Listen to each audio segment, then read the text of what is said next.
कहानी शुरू होती है एक नौजवान रेलवे क्लर्क राघव से, जिसका तबादला कालपाड़ा नाम के एक वीरान भूते से दिखने वाले स्टेशन पर हो जाता है। रात के ठीक 1:12 पर स्टेशन की पुरानी दीवार घड़ी की सुइयां अचानक रुक जाती हैं। पुरानी घड़ी की टिक टिक की आवाज, टिक टिक, एक लंबी खामोशी।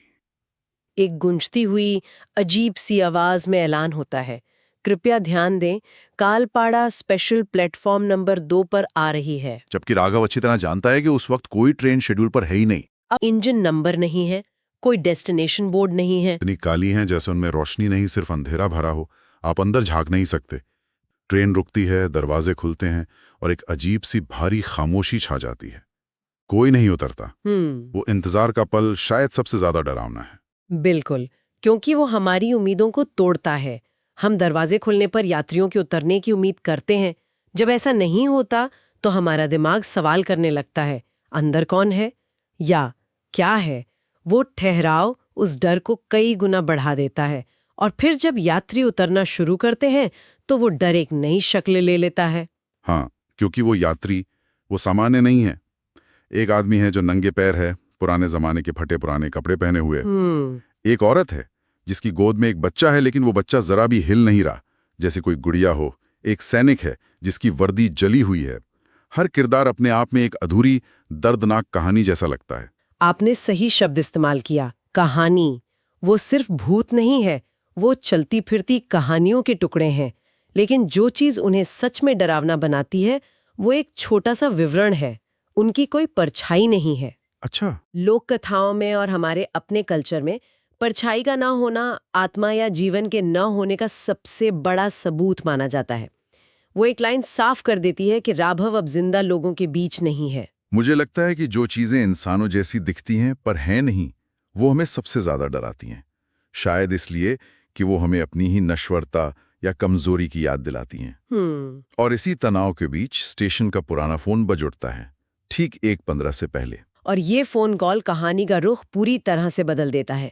अब तक राघव सिर्फ एक दर्शक था जो डरावनी चीजें देख रहा था, लेकिन फोन पर एक कांपती हुई बूढ़ी आवाज उसे एक काम सौंपती है, एक चेतावनी देती है।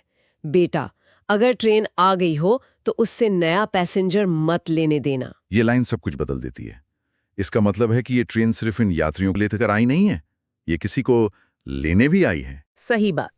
अब राघव सिर्फ एक दर्शक नहीं रहा, उसे एक जिम्मेदारी दे दी गई है। उसे किसी को बचाना है। अब खतरा सिर्फ देखने का नहीं बल्कि कुछ करने या न करने का है।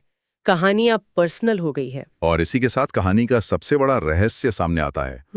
हाँ, वो छोटी लड़की वो राघव के पास आती है और उसे एक पुराना जंग लगा हुआ टिकट देती है। राघव जब उस पर तारीख देखता है तो उसके होश उड़ जाते हैं। तारीख है 15 अगस्त 1987। ओहो। और स्क्रिप्ट का नैरेटर हमें बताता है कि यही वो दिन था जब कालपड़ा के पास एक भयानक ट्रेन दुर्घटना हुई थी। एक ऐसी ट्रेन जो अपने सभी यात्रियों के साथ गायब हो गई थी और कभी नहीं मिली। ये कहानी का दिल है, उसका इमोशनल सेंटर। यहाँ लेखक ने अलौकिक डर को एक बहुत ही वास्तविक मानवीय त्रासदी से जोड़ दिया है। अब ये यात्री सिर्फ डरावने भूत नहीं है, वे एक दुर्घटना के शिकार हैं जो दशकों से एक ही पल में फंसे हुए हैं। इस एक जानकारी से हमारा नजरिया बदल जाता है। डर के साथ साथ एक तरह की सहानुभूति भी पैदा होती है। वे बुरे नहीं हैं, वे बस खोए हुए हैं। और वो लड़की इस भावना को और गहरा कर देती है। उसके शब्द बहुत मार्मिक है। वो कहती है, हम बस अटके हुए हैं, हमें ये नहीं पता हम जिंदा हैं या नहीं। ये उनकी हालत को इतने दर्दनाक तरीके से बयान करता है। वे ना तो जिंदों की दुनिया में हैं, ना ही मुर्दों की। वे बस एक अंतहीन लूप में उसी रात में फंसे हुए हैं। इस रहस्योद्घाटन से कहानी को एक गहराई मिलती है जो सिर्फ जंप स्केयर वाली कहानियों में नहीं होती। ये अब नुकसान, याददाश्त और मुक्ति की तलाश की कहानी बन जाती है।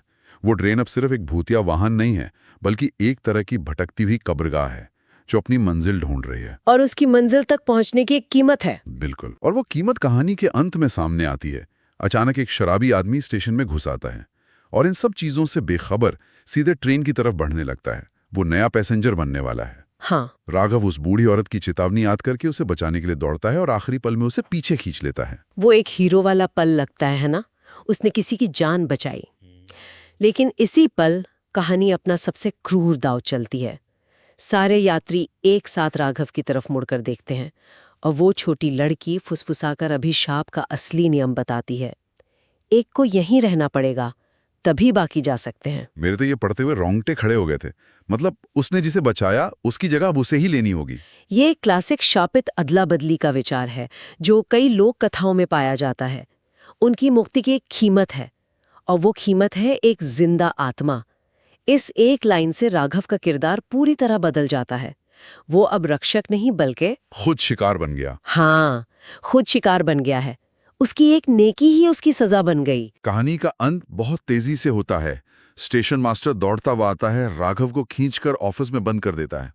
जैसे ही राघव पलटकर प्लेटफॉर्म की तरफ देखता है, ट्रेन गायब हो चुकी होती है, प्लेटफॉर्म खाली है और वो रुकी हुई घड़ी वो फिर से चलने लगती है, टिक टिक टिक। समय होता है 8:16 AM, जैसे कुछ हुआ ही ना हो। ये एक रीसेट जैसा है। जी। अलौकिक घटना खत्म हो गई, दुनिया फिर से सामान्य हो गई, लेकिन उसकी छाप रह गई है। स्टेशन मास्टर आखिरी सच बताता है कि ये ट्रेन हर 10 साल में एक बार आती है और हर बार एक इंसान यहीं रह जाता है। ये एक कभी न खत्म होने वाला चक्र है। और स्क्रिप्ट की आखिरी लाइन इस चक्र को पूरा करती है। बिल्कुल। वो कहती है कि अगली सुबह एक नया क्लर्क स्टेशन पर आया और पुराने लोग कहते हैं कि आज भी रात में कालपड़ा के प्लेटफॉर्म नंबर 2 पर एक आदमी चुपचाप खड़ा होकर किसी ट्रेन का इंतजार करता हुआ दिखता है। और ये साफ हो जाता है कि वो आदमी राघव ही है। अभिशाप का चक्र पूरा हो गया। एक नया भूत बन गया है जो अब अगले 10 साल तक इंतजार करेगा। कहानी जिस किरदार के नजरिए से शुरू हुई थी, अंत में वो खुद उस कहानी का एक हिस्सा बन गया। तो अगर हम इस पूरी स्क्रिप्ट को देखें तो ये सिर्फ डरावनी घटनाओं का एक सिलसिला नहीं है। ये एक चक्र की कहानी है, एक त्रासदी जो हर 10 साल में खुद को दोहराती है और अपनी शांति के लिए एक नई आत्मा की मांग करती है। इसमें सबसे दिलचस्प बात यही है, हम राघव के साथ स्टेशन का अनुभव करते हैं, उसके साथ डरते हैं और उसके साथ रहस्य को सुलझाते हैं, लेकिन अंत में वो खुद प्रदर्शन का हिस्सा बन जाता है, जिसे शायद अगला क्लर्क या कोई और देखेगा। वो कहानी सुनने वाले से कहानी का पात्र बन गया। तो इसका मतलब क्या है? मेरे ख्याल से ये स्क्रिप्ट हमें दिखाती है कि सबसे गहरा डर उन जगहों पर छिपा होता है जो समय में अटक गई हैं और उन कहानियों में जिन्हें भुला दिया गया है। कालपाड़ा स्टेशन सिर्फ एक जगह नहीं है, ये एक तरह का लिम्बो है जहां अतीत कभी मरता नहीं, बस खुद को दोहराता रहता है। और ये अपने पीछे एक बहुत ही बेचैन करने वाला सवाल छोड़ जाती है। स्क्रिप्ट के अंत में नरेटर चेतावनी देता है कि अगर कभी कालपाड़ा स्टेशन से गुजरें और रात को किसी अनजानी ट्रेन की आवाज आए तो मुड़कर मत देखना। लेकिन सोचने वाली बात यह है कि ज्यादा भयानक क्या है, उस भूतिया ट्रेन को देख लेना या खुद वो भूत बन जाना जिसे बाकी लोग मुड़कर न देखने की चेतावनी देते हैं।